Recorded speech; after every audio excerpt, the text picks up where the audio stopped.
Invito cada colega que deseja exercer esta profissão em exercício livre, que descubra esta obra, uma fonte de inspiração e uma valiosa ferramenta para iniciar um novo caminho profissional.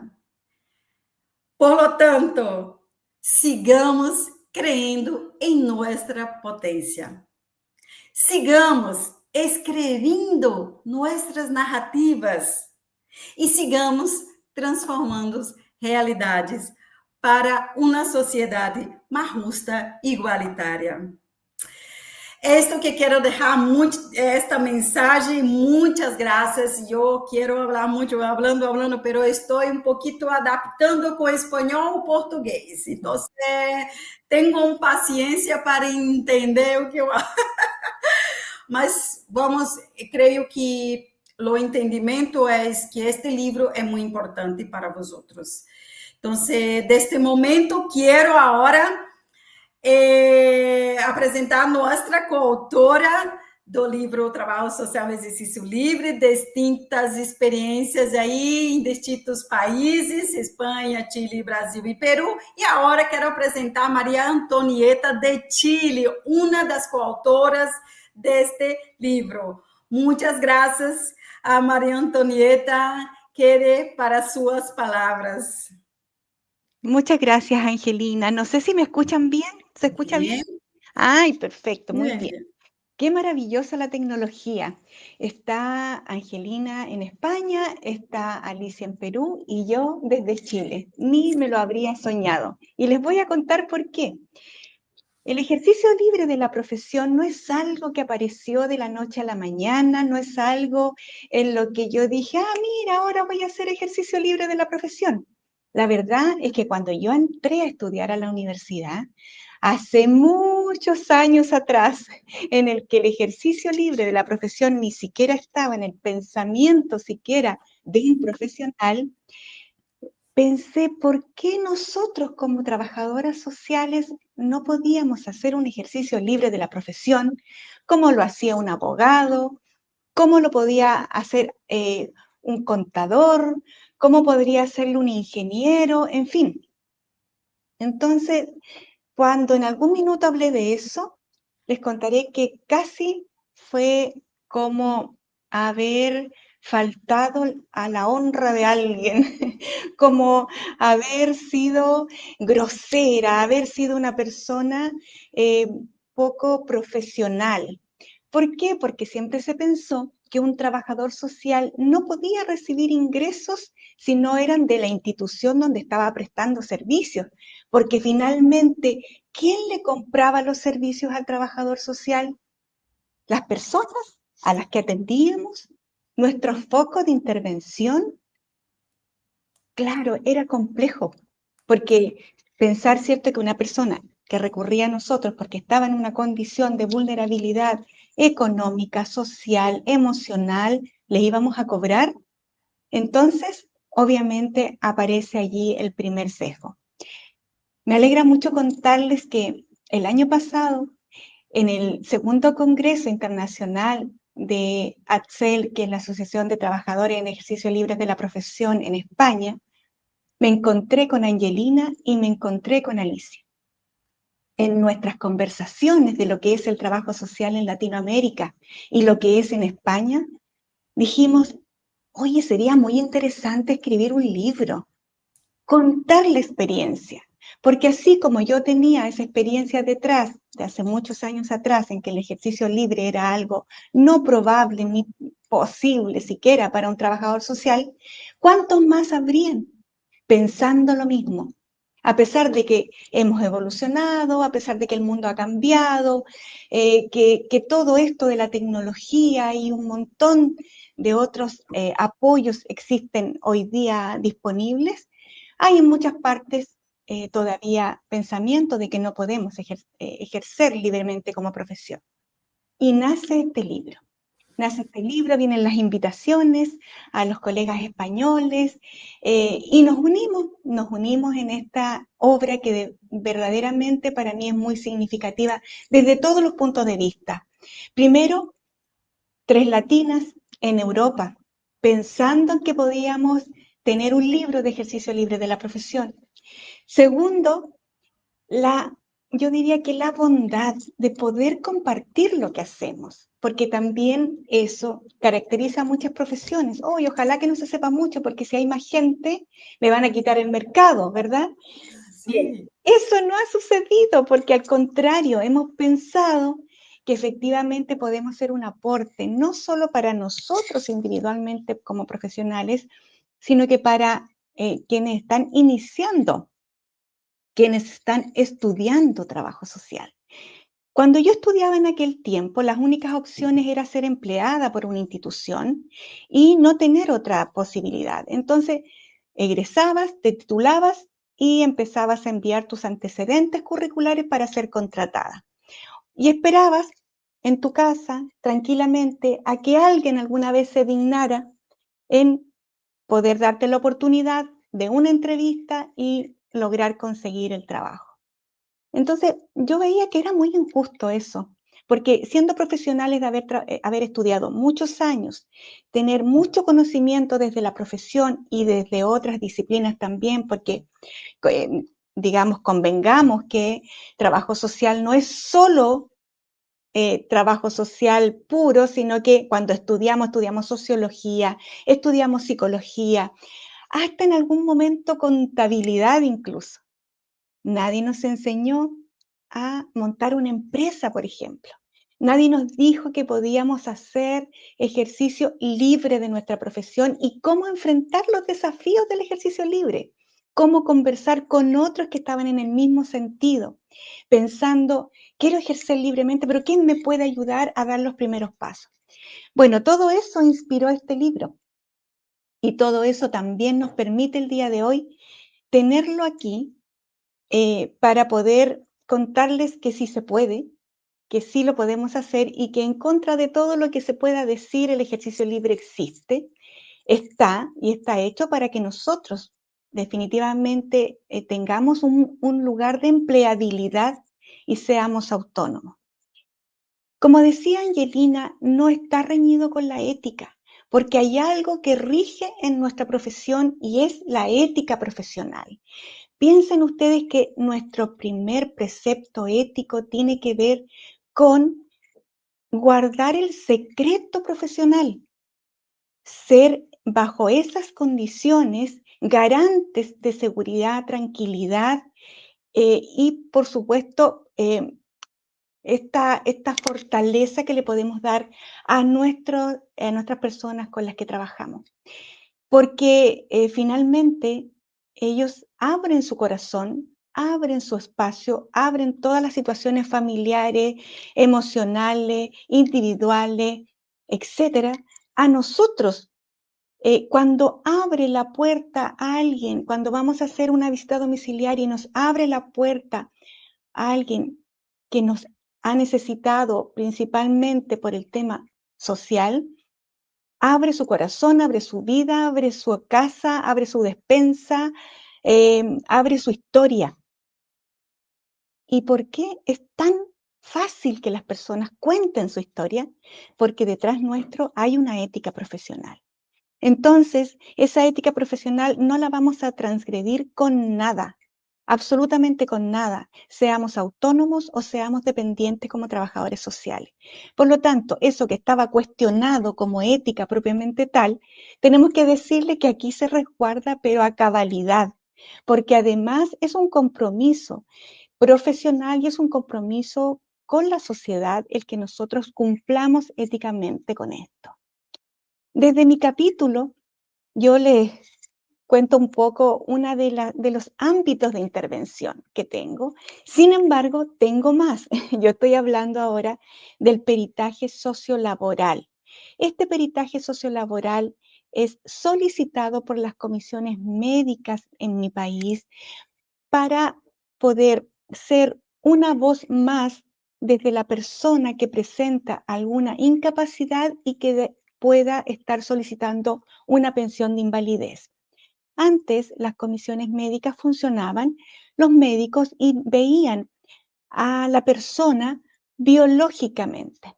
Entonces la discapacidad biológica se constataba a través de exámenes, a través de radiografías, etc. Pero la persona en sí no era considerada porque obviamente lo que se estaba evaluando era una invalidez biológica, psicológica tal vez, psiquiátrica, pero la persona se despersonalizaba, o sea, la persona quedaba aparte. Aquí lo que estaba era solo su condición de invalidez.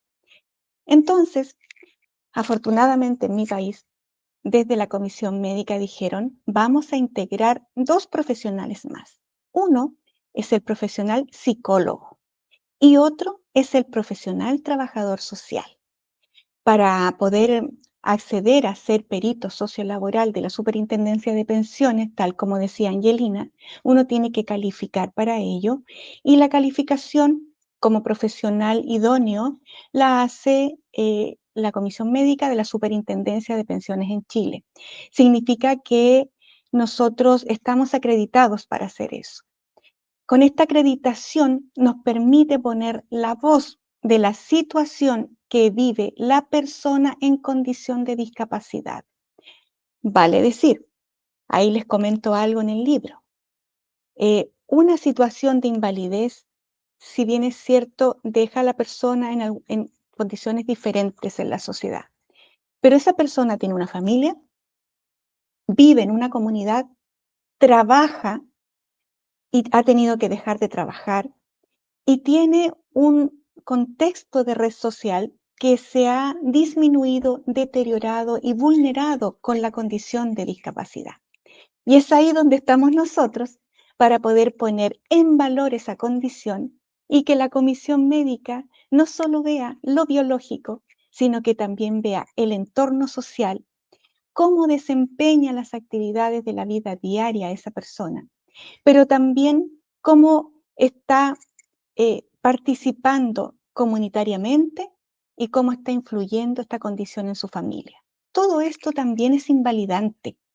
Y estoy agradecida de que la Comisión Médica de Chile haya visto esto y nos haya incorporado como peritos para garantizar en lo social una eh, valoración de lo que significa la invalidez, la discapacidad. Así que en este libro, en mi capítulo en particular, lo que hago es precisamente ir históricamente mostrando cómo es la situación previsional en Chile y cómo desde lo social nosotros podemos aportar para que esta persona que presenta esta invalidez tenga la oportunidad de desarrollarse y de poder efectivamente en justicia social tener lo que le corresponde y poder participar desde su situación actual en la comunidad, en lo económico, en lo social y en lo familiar. Allí, en estas páginas que he tenido el privilegio de escribir en este libro, redacto algunas cosas y creo que es muy significativo poder compartirlas hoy día y espero la puedan leer de primera fuente desde el libro. Pero también quiero contarles que escribir es complejo, no es tan fácil, pero si tienes los buenos respaldos, digamos, en el caso de la editorial de Angelina y en el caso de la cooperación de tus mismos compañeros de libro, de tus mismos coautores, puedes ir arreglando aquellas cosas en las que tú sientas que se te hace difícil poder escribir. Una de las cosas que más nos critican a los trabajadores sociales es que no escribimos. La verdad es que si los trabajadores sociales escribiéramos todo lo que realmente es importante traspasar a las nuevas generaciones, pero también para tener libros a veces de cabecera como el que escribió Mary Richmond alguna vez, tendríamos un mundo lleno de libros, porque de verdad escribimos poco. En Latinoamérica muy poco también. En España tal vez un poco más. Entonces se nos dice, escriben poco, sistematizan poco, tienen mucha experiencia, pueden hablar de muchas cosas en sus libros que puedan ser provechosos, no solo también para otro trabajador social, sino que para las mismas personas que consultan al trabajador social. Entonces creo que es muy significativo haber llegado a un acuerdo tan importante que fue hacer un libro, poner en palabra nuestra experiencia. Eso a veces suele ser complejo, pero fíjense que nosotros escribimos tanto, hacemos tantos informes, estamos escribiendo todo el día, todos los días, nuestra profesión así lo exige.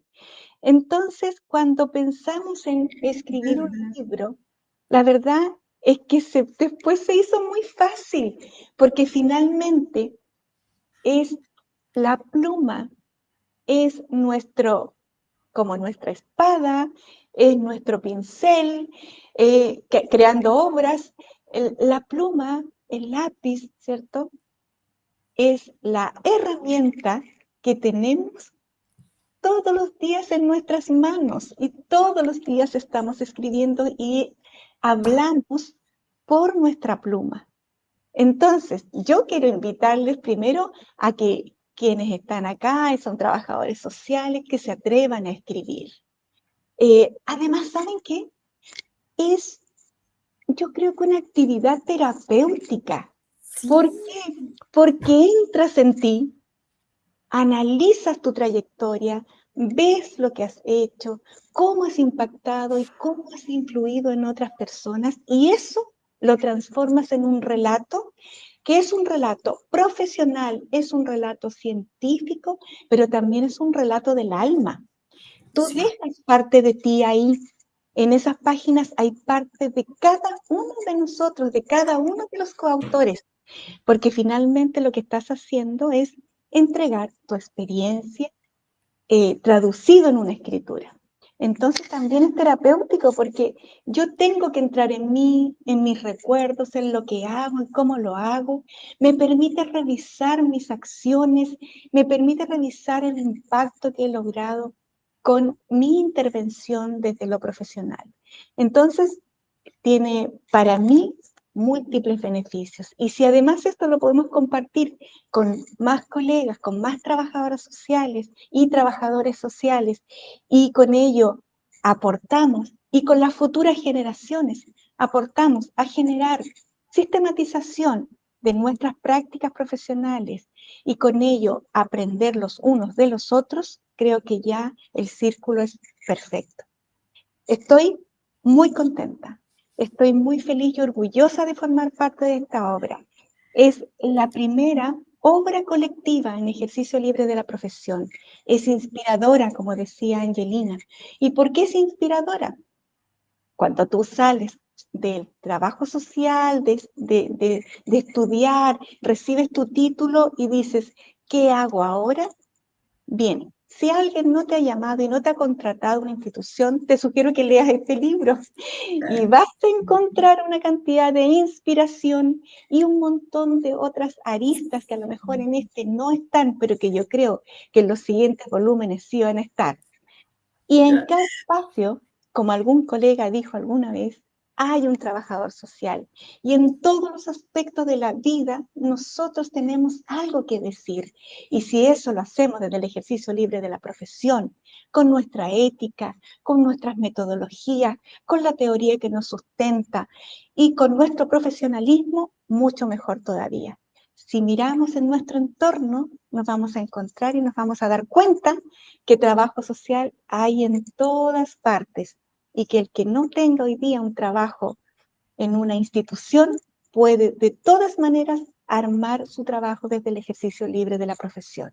Yo hoy día tengo el peritaje sociolaboral, hago otros peritajes además en términos socioeconómicos de instituciones y además tengo una empresa que se llama Proyección Limitada y trabajamos en educación para todas aquellas personas que en mi país no han logrado terminar su enseñanza básica y media y bajo esas condiciones nosotros le entregamos un apoyo desde lo social para que puedan terminar y para que puedan mejorar su condición de vida y mejorar también su bienestar y con eso contribuir a la sociedad. Estoy, insisto, orgullosa, emocionada de formar parte de esta hermosa obra, además con colegas tan queridas como Angelina, como Alicia y por supuesto también como María Eugenia. Muchísimas, muchísimas gracias. Un cariñoso saludo desde Chile. Felicitar también a Loli Rodríguez, que ha trabajado incansablemente por el ejercicio libre de la profesión en España y que fue por mucho tiempo presidenta de la Asociación de Trabajadores Sociales en Ejercicio Libre de España, y que tuve la oportunidad de conocerla en Zaragoza hace un par de años y compartir experiencias desde el ejercicio libre de la profesión. Muchísimas gracias. Espero que esto de alguna forma les haya inspirado y podamos continuar trabajando en esta hermosa labor. Que bonito! Ai, eu quero assim, que bonitas palavras, emocionante! Uau! É emocionante e inspiradora como tu hablas, Antonieta, porque quando comentaste que nós, trabalhadores sociais, que temos uma polígrafo, que é uma caneta em português, e que escrevemos todos os dias, não? E escrevemos nossos informes, nossos relatórios, nossos ditames, os complementos, documentos, e que nós somos a maioria que escreve livro. Olha que contradição, que poderíamos escrever muitos e milhares de livros. Então, e cambiar muitas coisas.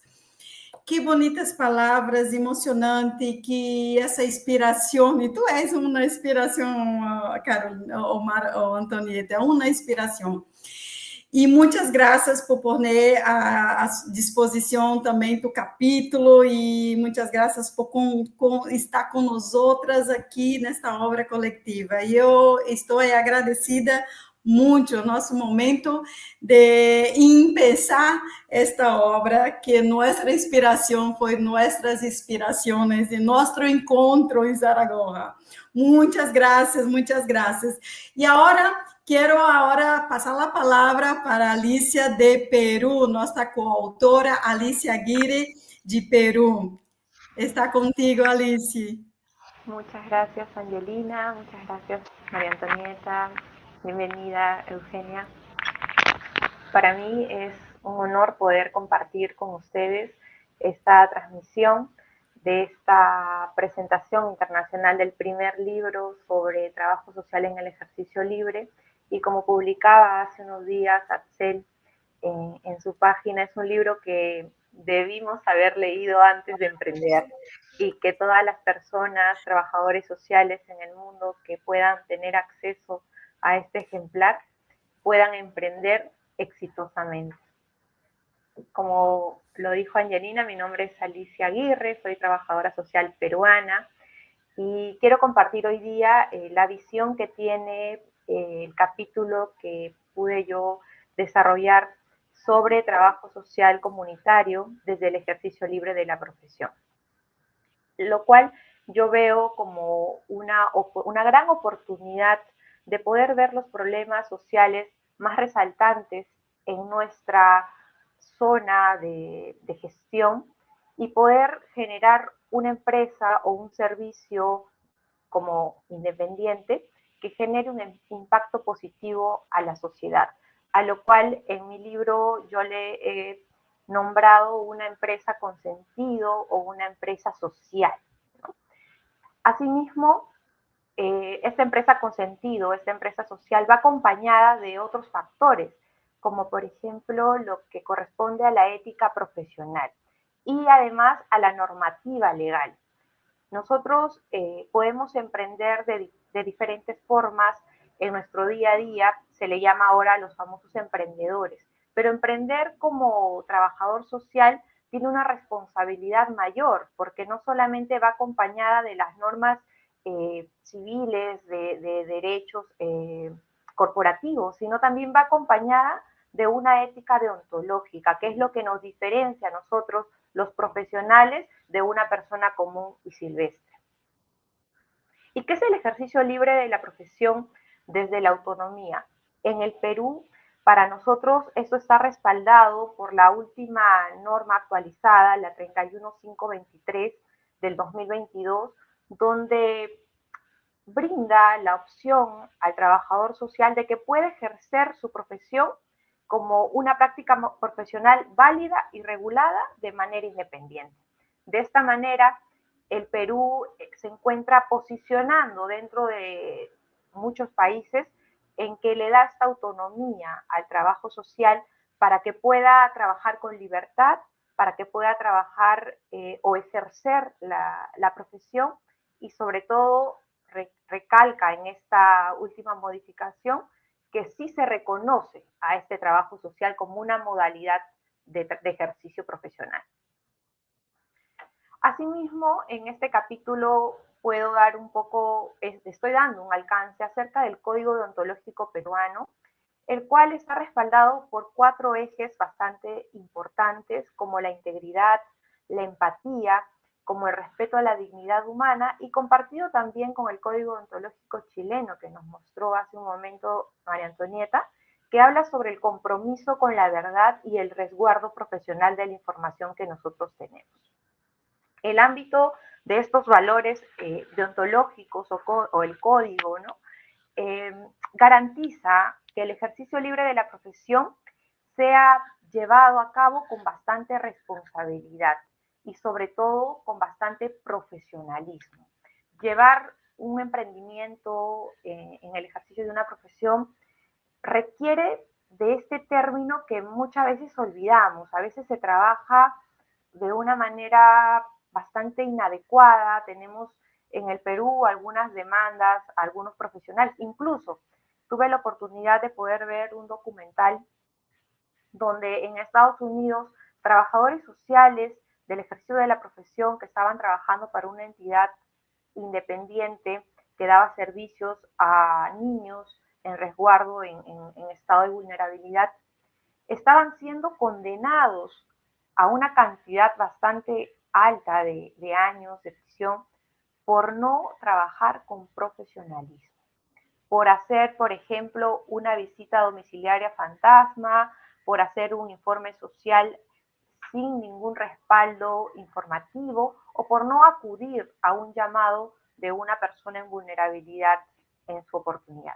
Entonces, en este capítulo yo resalto mucho de que, si bien es cierto, estamos ejerciendo la profesión de manera independiente, también no debemos olvidar en ningún momento de esta independencia profesional ejercerlo de manera profesional y bastante acompañada de este código deontológico. De igual manera, hago un enfoque acerca del desarrollo comunitario como una gran oportunidad de poder ejercer la profesión. ¿Y por qué una gran oportunidad? Porque así como en el mundo común, empresarial, corporativo, se tiene que hacer un estudio previo de mercado para poder analizar si hay una oportunidad de negocio, igual en el ejercicio libre de la profesión como trabajadores sociales independientes que hacemos, como lo dije al inicio, una empresa social, debemos evaluar entonces cuáles son esos indicadores que están en nuestra comunidad, en nuestra localidad, que nosotros podamos tomar como datos y podamos buscar de esa información una oportunidad para poder contrarrestar esas carencias que se puede tener. Nosotros en el bufete de trabajadores sociales hemos tomado información del Observatorio Socioeconómico de la Universidad Católica de La Plata con el politólogo Pablo Bernardo, donde ellos lanzan semestralmente información estadística social de Latinoamérica. Y dentro de esos estudios que ellos hacen, nos dicen que 172 millones de personas viven en la pobreza. 26 millones viven en pobreza extrema. 90 millones de niños son pobres. 12 millones no acceden a la educación formal. 10 millones de niños menores de 5 años están malnutridos. 1 de cada 4 vive en asentamientos informales. El 66% sin acceso a un saneamiento seguro. El 25% sin acceso al agua potable. El 50% de la población laboral vive en la informalidad. El 10% más rico concentra el 35% de los ingresos totales, mientras que el 10% más pobre solo el 2%. estos datos, sin duda, nos hacen ver esta gran oportunidad que tenemos como trabajadores sociales de poder contrarrestar esta realidad que se vive en Latinoamérica y seguramente en muchas partes del mundo, para poder intervenir con autonomía y hacer que esa creatividad que nosotros tenemos para buscar algunas soluciones podamos aplicarlo en este contexto desde alguna idea de negocio profesional.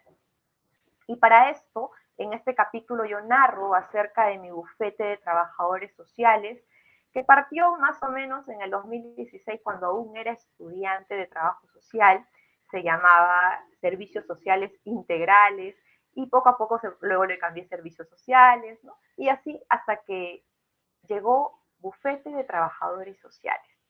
Este bufete de trabajadores sociales, con esta información valiosa que tenemos de la realidad de Latinoamérica, busca conectar actualmente recursos con causas transformadoras, lo cual permite trabajar comunitariamente, recaudando fondos para instituciones no gubernamentales y además trabajando con la comunidad, porque trabajamos con empresas nacionales y empresas nacionales para que puedan alinear esos fondos a proyectos que corresponden a los objetivos de desarrollo sostenible y también al Plan Perú 2050. Con esto, el bufete de trabajadores sociales apuesta por la solidaridad, apuesta por la ética, la calidad, la caridad y sobre todo la pasión del trabajo social, que es lo que nos motiva a poder hacer este proyecto algo valioso que dejar a nuestros hermanos, tanto en Perú como en el mundo. Y para finalizar, el ejercicio libre no es solamente una forma de trabajar, sino también, creo yo, que es una forma de transformar, es una forma de aplicar todos esos conocimientos teóricos que hemos adquirido en nuestra formación y en nuestra experiencia, también en nuestro día a día, y poder nosotros comprometernos como trabajadores sociales a que podamos construir un mundo mejor, una comunidad más fuerte, poder nosotros hacer que esta sociedad sea más justa. Cuando a mí me comentan que hay un problema en algún espacio, por ejemplo, laboral, yo digo, parece que no hubiera trabajadora social, porque nosotros, desde donde estamos, tenemos que dejar esa huella, no podemos ser ciegos ante una realidad que nos acoge en el día a día.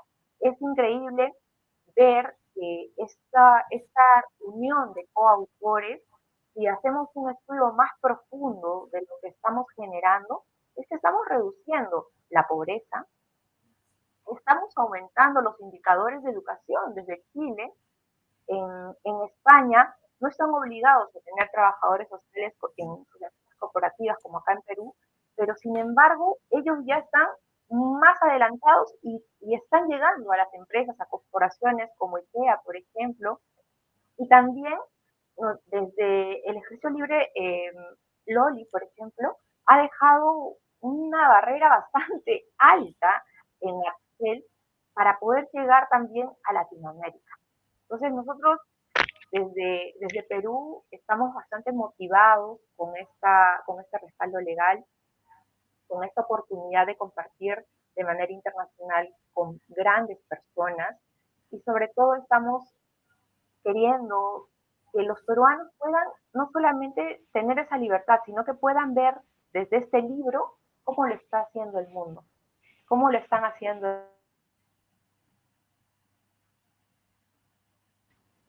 y podamos aplicar y hacer y sacar de esos estándares que se tienen como países en subdesarrollo y de donde estamos con un granito de ir empoderando estas comunidades que realmente requieren de cambios. Muchas gracias con todos. Espero que podamos seguir compartiendo en otras presentaciones más. Oh, Alicia. Haciendo trabajo social con pasión. Bien, bien, muchas gracias. Oh, qué bonitas palabras. É um honor ter com nós outras, Alicia, em nosso livro, esta obra coletiva. Esto es así, es que la América Latina haciendo un aporte muy importante en un libro que está com autores de Espanha, então é uma união muito grande e distintas experiências, não? Pero todas integradas em uma profissão que pode estar na Espanha, pode estar em Peru, em Chile, em Brasil. Então, esta é incrível, porque tu traz a tua experiência e trazendo as particularidades da legislação de Peru e a dificuldade da América de trabalho social em América Latina, como tu consegue, como tu pones à disposição tu trabalho e vai adelante, está aí trabalhando e ponendo tuas experiências em esta obra. É muito gratificante. Muitíssimas graças. Eu agradeço muito por estar com nós outras, Alice, e tu faz parte, e tu também, em princípio, de nosso conhecimento em Zaragoza. Eu estou a gratitude sempre. E vale, e agora estamos aqui também, que está presente a coautora Eugênia Leonor, de Espanha. É um honor também estar com nós outras. E passo a palavra para ti, Eugênia. Queda a palavra para ti, falar de tu capítulo, essa experiência de escrever este livro. Bueno, muchas gracias, Angelina, y muchos cariños para Alicia y para María Antonieta, que siempre es un placer, aunque sea en streaming, ¿no?, el encontrarme con vosotras. Y fruto precisamente de ese encuentro del que todas habéis hablado, ¿no?, que fue un poco mágico o que, bueno, pues a lo mejor tenía que ser, ¿no?, nace pues nuestro libro. Para mí este libro es un compendio de riqueza. En primer lugar, porque ya no solamente es la riqueza internacional, por supuesto que en cada país pues sabemos que hay un funcionamiento, unas normativas, unas problemáticas, como estaba hablando ahora mismo Alicia, ¿no?, unas circunstancias sociales con unas estadísticas y unas necesidades diferentes.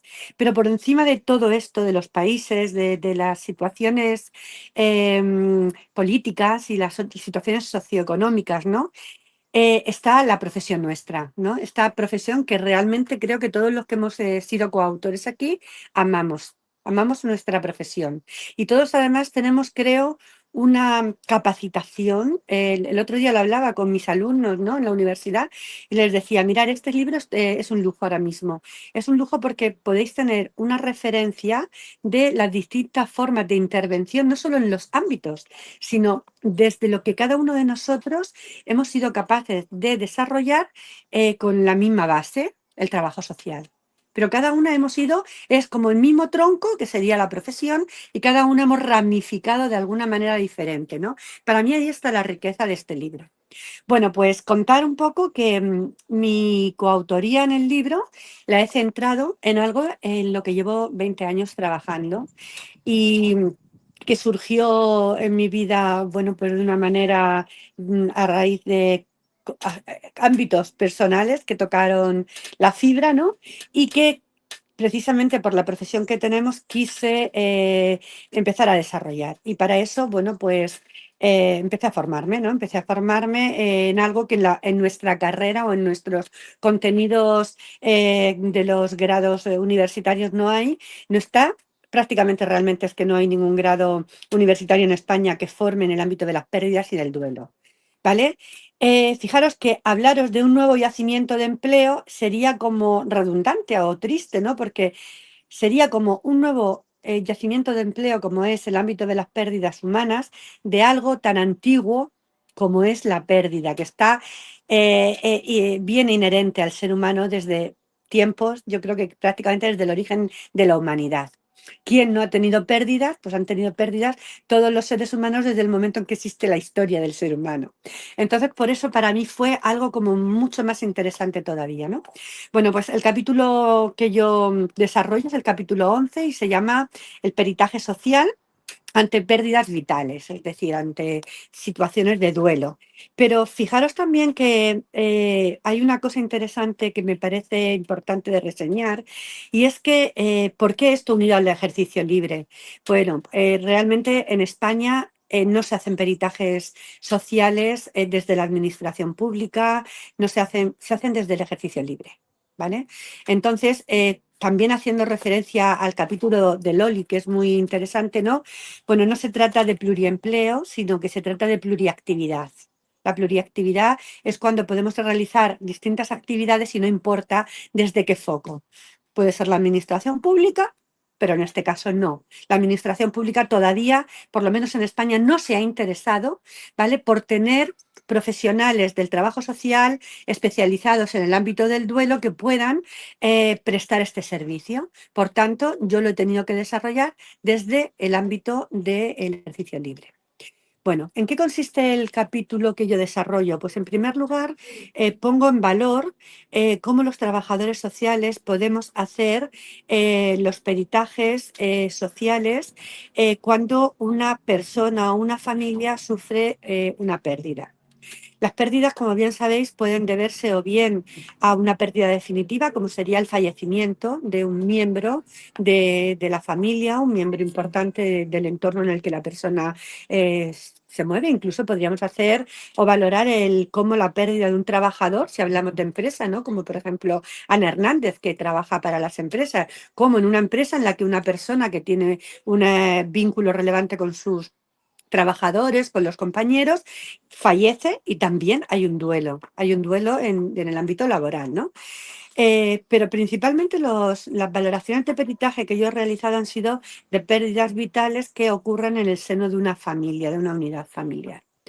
Y bueno, pues todo esto genera un antes y un después, porque si partimos de la definición de lo que es el daño social, ¿vale? El daño social es esa situación que genera un resquebrajamiento en distintas áreas del funcionamiento interno de la persona o de la familia, ¿vale?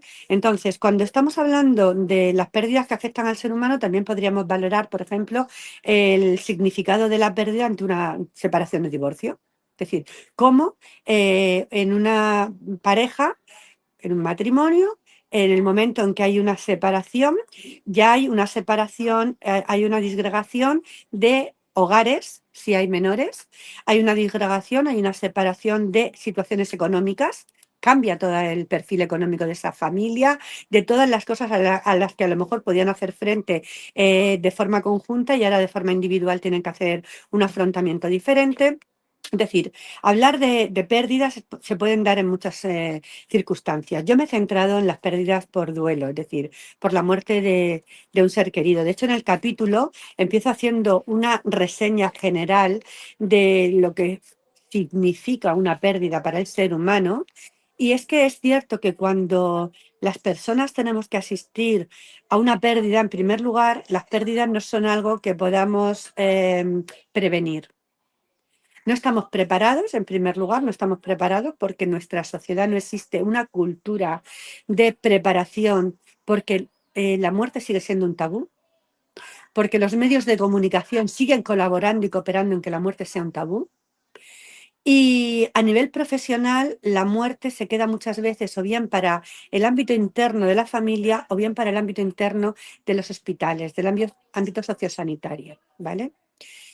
Si os dais cuenta, la muerte todavía más en este siglo XXI la hemos deshumanizado, porque preferimos seguir eligiendo espacios alternativos a como antiguamente se hacía, el despedir en la casa, en el entorno cercano, y la llevamos todo lejos.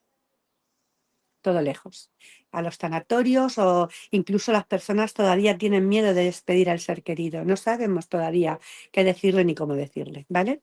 Entonces, está claro que las pérdidas forman parte de nuestro ciclo vital, de todos los momentos de nuestro ciclo vital.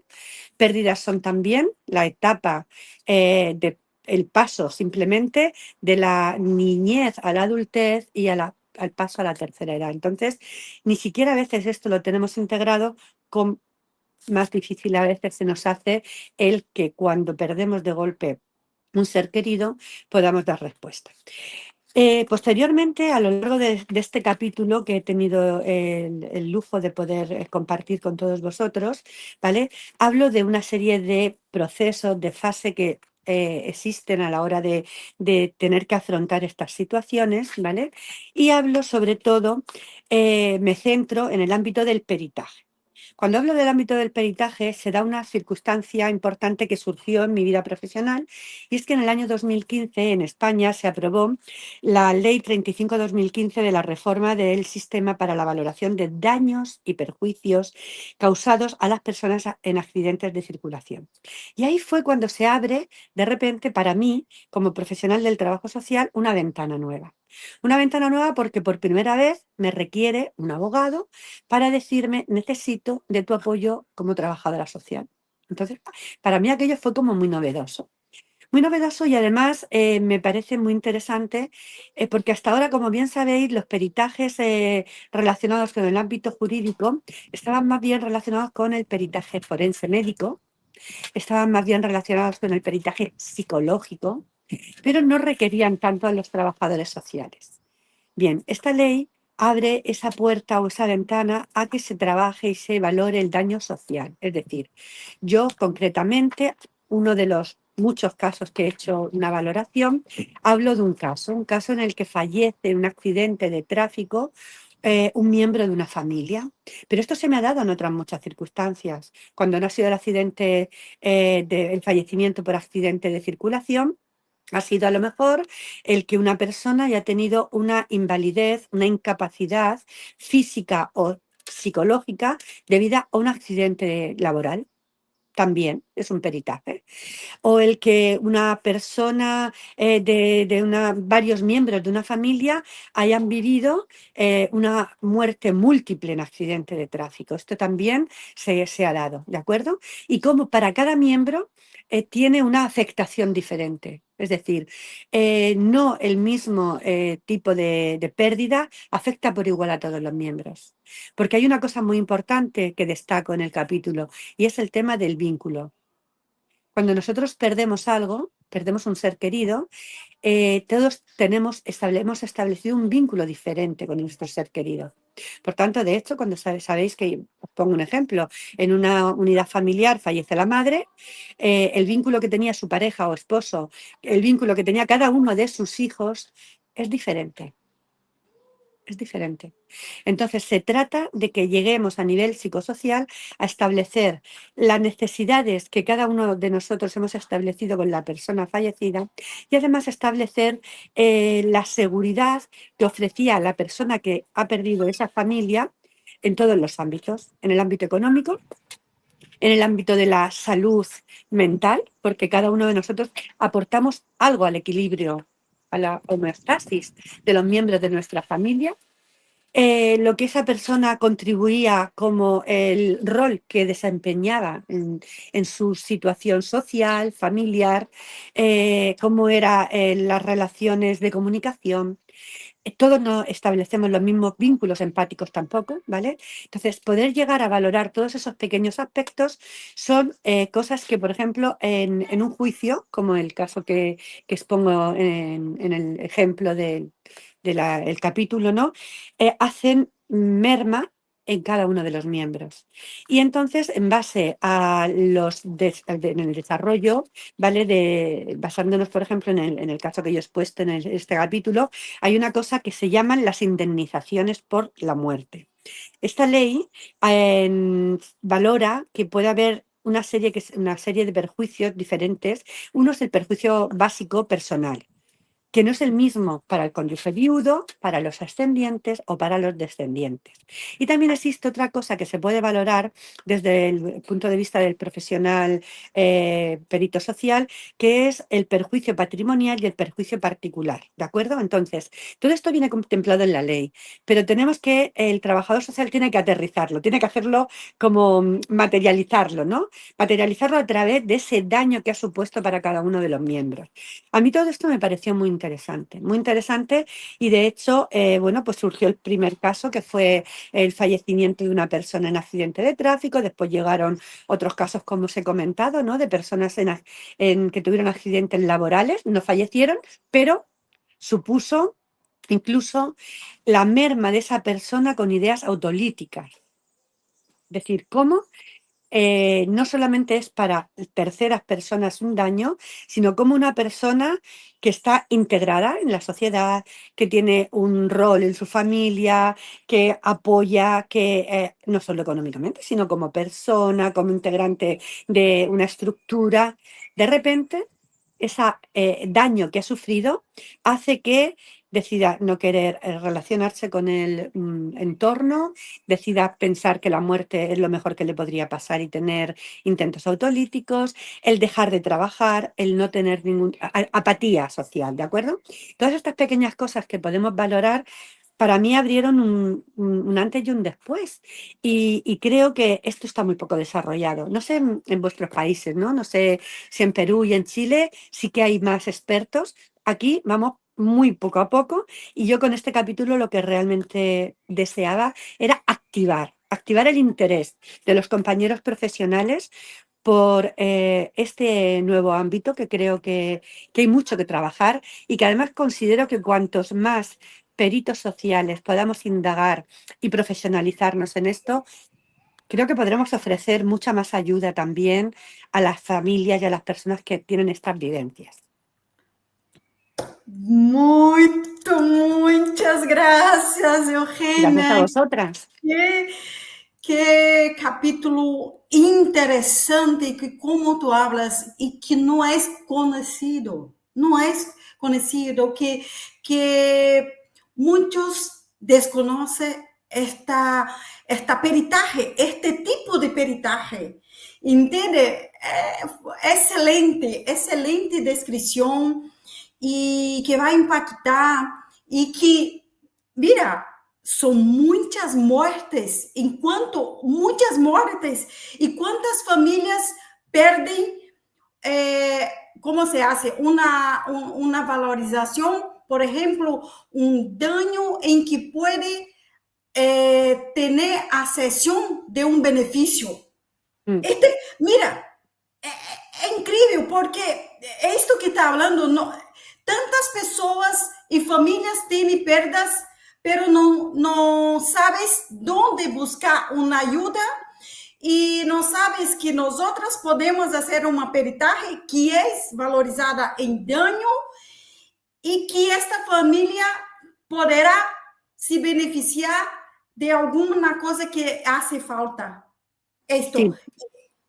Es que, sí, una cosilla, fíjate, Angelina, hay una cosa que yo me he centrado en valorar el daño, pero también hay otra cosa muy importante que está paralela y que me la he reservado para el segundo capítulo, ¿eh? Me refiero para el volumen 2, me he guardado cosas. Y es que realmente yo hace años que me di cuenta, o sea, cuando yo terminé las distintas formaciones que hice en el tema de duelo y suicidio, entonces me di cuenta de que debía de empezar yo a trasladar y formar a profesionales que estuvieran interesados del ámbito sociosanitario. Entonces, yo llevo ya 5 ediciones aquí en la Universidad de Murcia, a través de la Escuela de Práctica Social y de los colegios profesionales, formando a trabajadores sociales que están interesados en duelo y suicidio. ¿Por qué? Porque tenemos que tener esa formación para establecer 2 vías de trabajo.